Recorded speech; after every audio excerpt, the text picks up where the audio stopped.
bagambye nti asente zigenda kukola mulimu ki.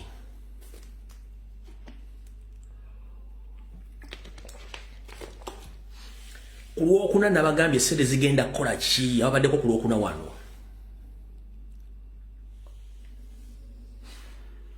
Ku Lwokuna nabagambye esente zigenda kukola ki, nabagambye bagenda kuleeta biiru eya court martial bagiyise. Kati ebbaluwa already emaze okufuluma eri gazetted mu kyapa kya gavumenti. Kangisome mugiwulire.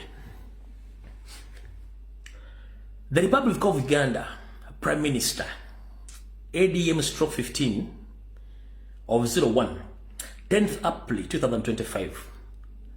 A Right Honorable Speaker of the Parliament of Uganda, Kampala. Statement of the business by the leader of government business. Bakugambye. Ebbaluwa evudde mu ofisi y'aba minister wa Uganda ngeri ku muko 15 kasaze ziremu ngina kuzo mwezi 10 mwezi ogw'okuna mwaka 2025 nga bagiwandikira Speaker of Parliament omukyala n'abatuleganisa Mongi Nalongo Sorogeti ne bagabwe nti kino kyekiwandiiko ekigenda ogenda mu Parliament okwasaganya business eza government ya Yoseri bagabwe batyo. Rule 28 of the Rule of the Procedure requires the leader of government business to make a statement in the House regarding the government business of the succeeding week. Bakugambi. Nti okusinziira ku Teeka 28. The Rule 28 etteeka 28 era etteeka lirimu erikwasaganya mu ndeeta y'amateeka agakwasaganya abakulembeze naddala business okuddukanya business za government mu setteeserezo wa government liragira Ssaaba Minisita okujja mu setteeserezo okutandika okwogerera business za government ng'ali mu Parliament omwo era ng'alina kikola buli wiiki. Kati wulira owali okulala Comments 1. I am there submitting the following government business for succeeding week 15 to 17th April 2025. Akugambye. N'aba Minister Nabbanja atadde ebbaluwa emaze okuteekwa mu kyapa kya gavumenti ng'abategeeza nti agenda kukola business za gavumenti mu wiiki eye15 mu wiiki emu ennaku z'omwezi 15 n'ennaku z'omwezi 17 omwezi ogwokuna. Wayise ennaku mmeka nga bakafuna sente?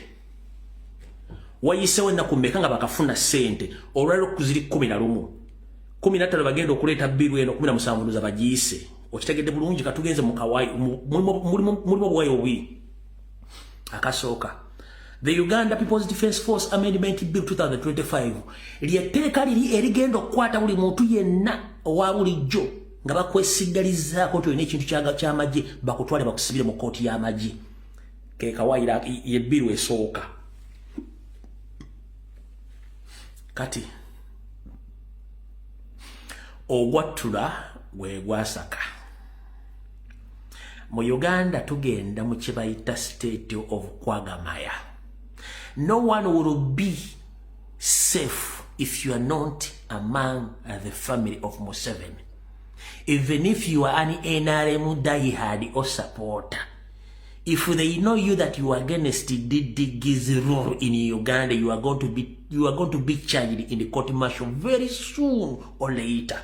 Even if you are an MOP, you are chairman of the C5, you are serving an officer, you are minister, very soon you are going to be tried in a court martial. If on 15th and 17th of April, the Parliament passes this bill, bagenda basiba.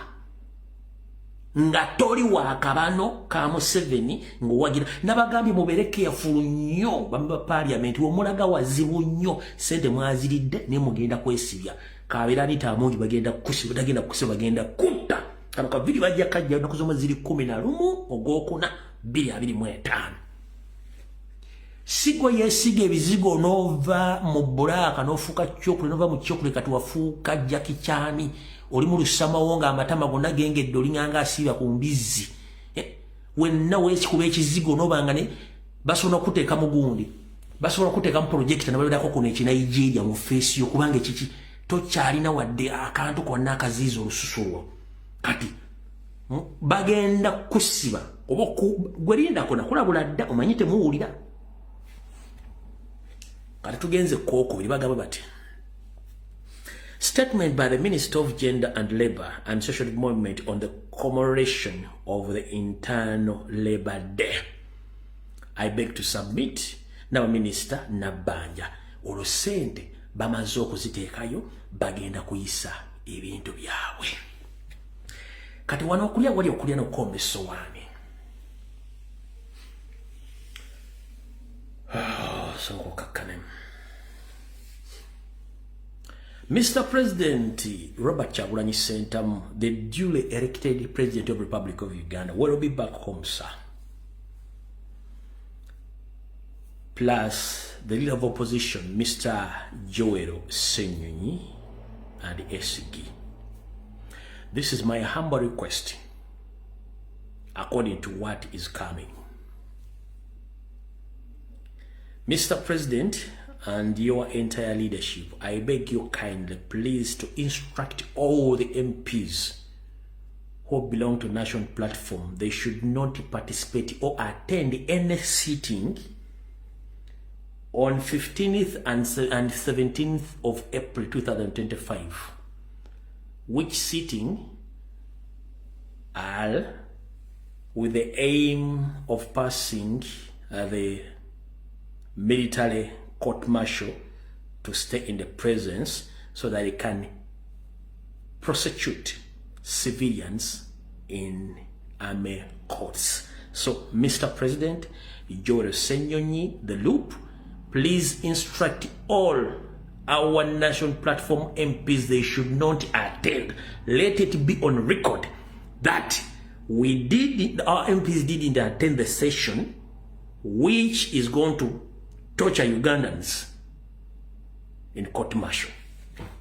Omukulembeze amulolo bala Kyagulanyi Ssentamu ngenda kusaba n'akulira oluvuganya mukulu Joel Senyonyi ngenda basaba kibere ku record ennaku ezebbiri oba essatu mugamba bakulembeze bonna aba national platform bamme ba parliament batukkiririzaamu tebagenda mu parliament eyo kubanga kijja kuba kyabulyaza amaanya nga bakomuli baffe abasibwa mu kooti z'amagye era bakyatrayingibwayo nga mutudde mu parliament eyo ate ise etteeka erigenda obbanywerezaayo basibire eddala kijja kuba nga abaliddemu olukwe nga namwe mwaparticipatinze whereby bwe mutaparticipatinga etteeka eryo ligenda kubeera nga terisobola kuyita olwetho basobola okukozesa opposition MPs naye nga temuliimu wa national unity platform kano kakodyo from the source kano kakodyo bagenda tukubisa ekintu ekyo bakitwalira abaana mu makomera bagambe nti ne ba MP bamwe kubasazeewo tubatrayingire mu military court mutugamba ki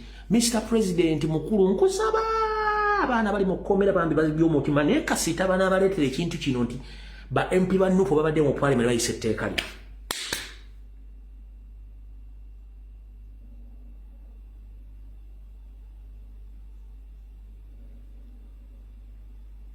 bagenda kwata empapula z'abagenda otula mu parliament bagambe nti mukiraba baabano Senyonyi yabaddeyo Mwanga Kivumbi yabaddeyo ani yali yabaddeyo nga basayiniza bulungi nnyo abakkiriza abatrayingire mu kooti masho mugenda bagamba ki abaana bagenda kusayini bagenda kudda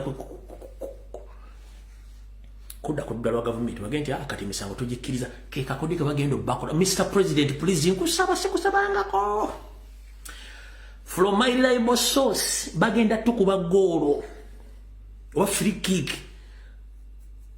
musambi wasolo gubayita mucherezi yakobye Madrid ngazi mu kifo kimu nga zanjawulo bagenda tukuba kino nkikusabye mukulembeze ne lupu mumpulirize ko for the first time siba instructing from my reliable sources bagenda kozesa ennaku zomaze 17 bayise etteeka lino bakwate okusala kwa parliament nga mwabaddeyo wabiwa abaana teri agenda kuddamu kwogera ku kigambo kipata national okujjako okukkiriza emisango ekiva ku okukkiriza emisango bagenda giteeka kwani ku president national platform nga bafuna ekyabwe okujjako nga mulo teri agenda baga information zengi bagambye akala kakano